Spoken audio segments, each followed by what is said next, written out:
लोगोफोर बिबोनां थानायनि मजायानो बेलेग जायो नै खामानि दामानि बेसर बायदिसिना फुना होफैयो ना गुरनानै जाहोफैयो नै बिबोनां गैयाब्ला सेंग्राफोर हाबा लाथ'वाखैबा एसे सानै हयै लाखा नङाबा एसे दानि जुगावथ' पिकनिक स्पटफोर मेरला ओंखारबाय मोनाबिलिनो लावहाथिनो निज्लानो बिराद दारागावनो एसे फस्थायनांगोनबो आंहाथ' बिराद मोजांखा ओरै लानानै बेरायलाय ओरै थांलाय फैलायानो जोबा बेबायदिनि थाखायनो बिबोनां गोनांखौ नायनानै लाखा सेंग्राफोर उनाव फस्थायनांगोन नङाबा। हेल' लोगोफोर वेलकाम बेक टु माय चेनेल दिस इज बड'स फेमिलि ब्लग।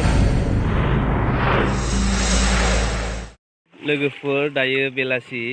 नै जों दायो दैसायाव ना गुरनो फैदों लोगोसे साम' खनगोन आंजों लोगोसे बिबोनांफोर सानै दं आंहा मबाइल लानानै बिसोरखौ नेग्राल' आरोखि ओमफ्राय बिसोर ना गुरदों नै दायो साम'बो खनदों बेसर फुखांनानै बेलासि दायो जोङो दैसायाव दुगैथावथाव बे खामानिखौ मावफैदों आरोखि लोगोफोर नै सानैबो जेखाइ गंफा लानानै ना गुरगासिनो दङ जा मोजां खेबदां गैया खेबनायानो जाखायाखै ओंखायनो मोनाखिसै होनदो हा ए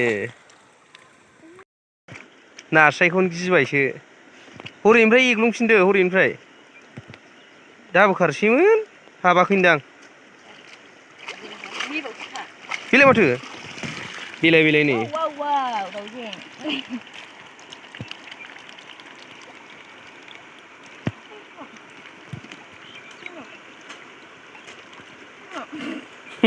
नास्रायखौनो हमनो रोङासै नै सिख्रेब खादो गलां जालायगोन दा नङाबा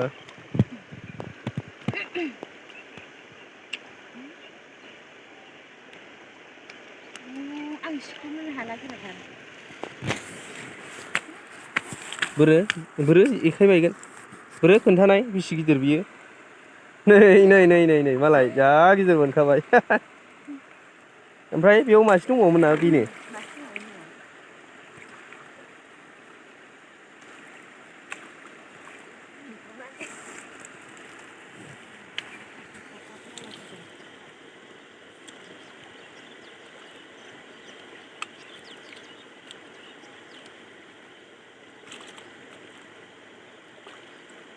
बेनो मोनदां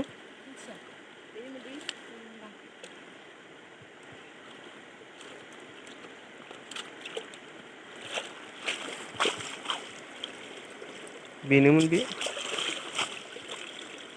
गैला बेनोमोन बे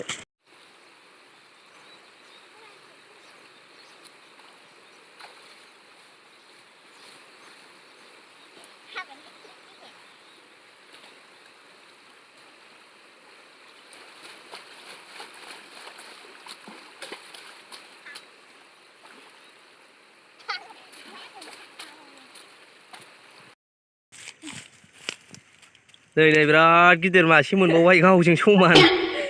नास्राय मासे मोनबावबाय मालाय नै नैबो होथारदों ना गुरनाया मा गाखोदों गावसोरसो मिथिगौ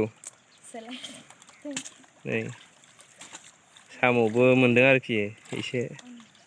बारा मिथिला आङो मा मोनखो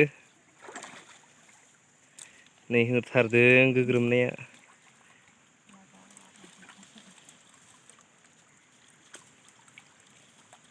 खोस्लिफाना गन जेखाइ सिङाव सोजोबबाय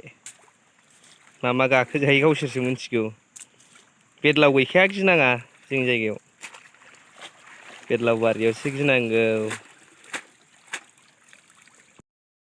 नै बेयाव हाबबायनो नाया मालाय गजाबाय थाबाय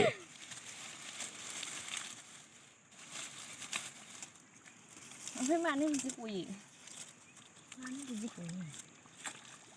सिख्रेबखा हाबबाय जेखायाव हाबबाय बारनफिनबायसो होनदां आयै सिख्रेबनोबो हाया बोलोआनो गैथारा माथाम जासिगौमोन जिगुनि गलांबाय थायो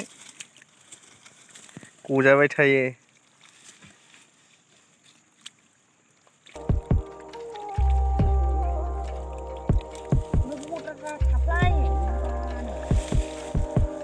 दै गुसु नालाय दा बिदिनो थायोब्रा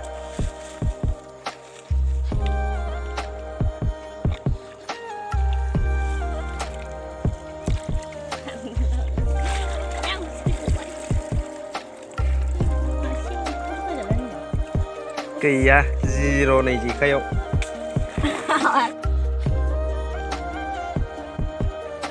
ना गोग्रोमदों मालाय नै मोनखानाय नास्रायाबो गलांफिनजालायोबो नै खबाइआ लखबबाय नाया गलांफिनजाबाय दाना नै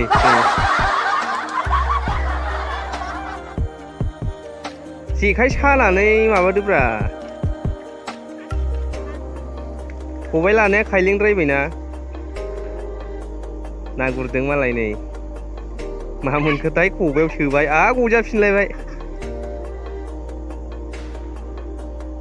नाजों बिदि खेलाय जाबाय थायो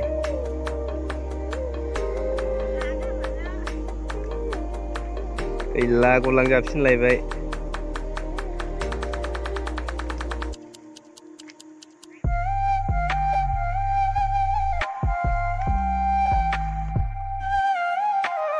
नै सानैबो ना गुरगासिनो दङ नाया बेसेबां मोनखो आं खबायाव नायाखै मोनसे मनायाव साम' मोनसे खबायाव ना दङ दैयाबो गोथौ जाबाय बारा मोननाय नंलादां नै साम' गिदिर गिदिर ओंखारथारदों नै साम'बो खनदों नै गाबोन थिगसे एवनानै जागोन बेखौ बिखङै एवगोन जौ गोरान गंसे लानोसै ओमफ्राय गिसि फिनाय दंखायो 6 मासनि बेखौ जगसे हानसै ओमफ्राय बिगुमै बिबोनां बिब' गासै साब्रैजों एसे पार्टि खालामसै नै साम'बो नाबो लखबनोसै दाना थांनायनि टाइम जाबाय नालाय नाया बेसेबां मोनखो साम'आ बेसेबां मोनखो साम'आथ' मैयानिबो दंदेरखायो नालाय एसेबाबो जायो नायाबो नै जेखायाव लखबनोसै नाखौ नै गैखाया ओरैनो खुनुरुखुम दा मोनानि थगायनो आन्थाल' बोरै ओरैसाय दिन्थिनोसै नायलाय नै दा मोनायाव थगायनो आन्थाल'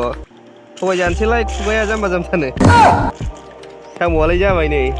साम'आ मैयानिबो दंदेरो बेनिफ्राय बांसिन दं मैया बेखौ गाबोनसो बानायसै लोगोफोर भिडिअखौ नायनानै नोंथांमोना माबायदि मोनखो भिडिअखौ नायनानै मोजां मोनबायबा लाइक कमेन्ट शेयार खालामदो अननानै आरो नोंथांमोना दासिमबो आंनि चेनेलखौ साबस्क्राइब खालामनानै लायाखैबा साबस्क्राइब खालामनानै लादो आरो खाथियाव थानाय बेल आइकनखौबो थुनानै लानो दाबाव जाहाथे आंनि गोदान भिडिअनि नटिफिकेसन नोंथांनि सिगाङाव बयनिख्रुइबो सिगांसिन सौफैनाय बायदि लोगोफोर भिडिअखौ बेयावनो फोजोबनोसै फिन लोगो मोनफिनगोन आरोबाव गुबुन मोनसे भिडिअजों बाय बाय